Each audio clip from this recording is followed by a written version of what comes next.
Hello there, this is Cridical from Cridical Media, just taking a look at the 2022 translated hardcover release of Junji Ito's Black Paradox, although the story does originate from 2009 from its original publisher, Shogakukan. And what we usually do at this channel is give you an idea of what to expect if you ever come across these books in the wild. So we go over the exterior, some bonus material, art and plot points, and then a brief review at the end. Now, this particular release, it's pretty dang riveting for its short size. It's only about 200 pages. But in terms of the exterior here, you'll notice some foil design on the lettering, but a gloss image on the, of course, picture here. And of course, that does extend on its spine, even down to the Viz logo. So definitely appreciate that. And at least a very downplayed design on the exterior, but still evocative. I like the little triplicate there. Now, in terms of bonus material, actually we do get a bonus story from like 2015, and it's actually in color, which is surprising. So aside from the about the author, yes, it's actually this quick little 5-page story, Strange Pavilion. It really does start and end in a very quagmire-ish kind of fashion, so as usual with Ito, you're like, what the hell, at the end of the story. But very on point in that respect. But in terms of the bookends here, very downplayed. Really not much going on, and unless you actually read the story, maybe you'll get a significant meaning of this Paradonite. But in terms of just the beginning, yeah, you can almost get a sense that this book has a very stylish kind of appeal to it. And yes, it is one full narrative, so it's not like a collection of stories. This is just a straight up narrative, but that's what I actually appreciate about it. Now, for art and plot points, and don't worry, we're not going into spoiler territory.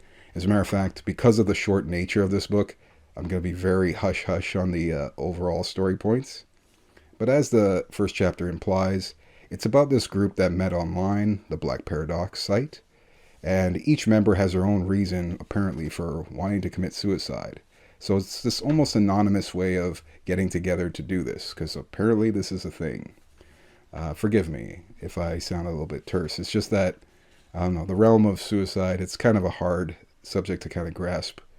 In this case, though, it's funny how these characters almost look at suicide as like an escape as opposed to a sense of finality. It's kind of a unique way of going about it.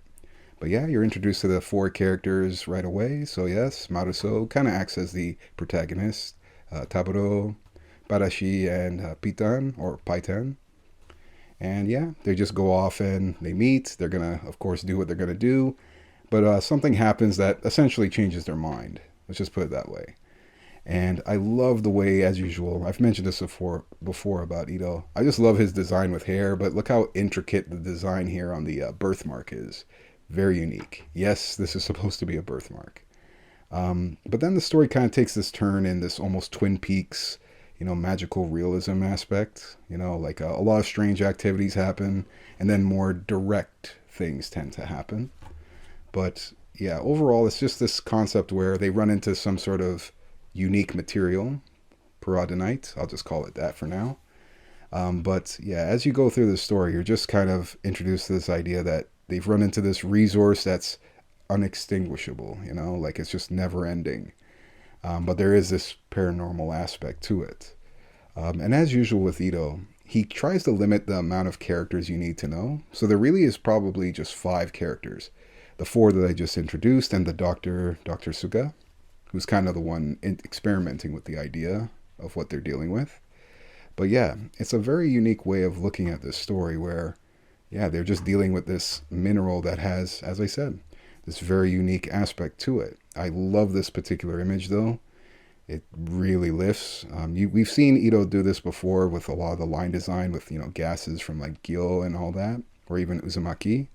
But yeah, just I love this kind of aesthetic that he has, this attachment to the things.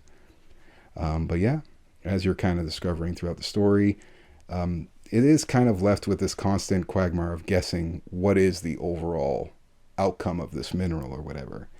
And as mentioned, something unique happens to all 4 of them.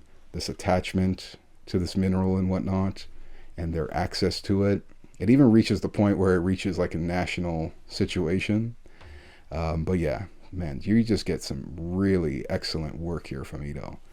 And yes, throughout the story, as mentioned, it's kind of it kind of keeps you in the dark. So it throws a lot of red herrings at you. And at the same time, kind of plays on a lot of traditional tropes. So I definitely like that because he kind of telegraphs certain things, but then it goes in a completely different direction. So definitely appreciate that. But like I mentioned with these high concepts, some of them that you've already seen, yeah, like every single one has its own kind of paranormal aspect. So I love this idea where it's a dark room and your shadow is white. And there's a trippy part that happens on the second part of this page here if I flip it.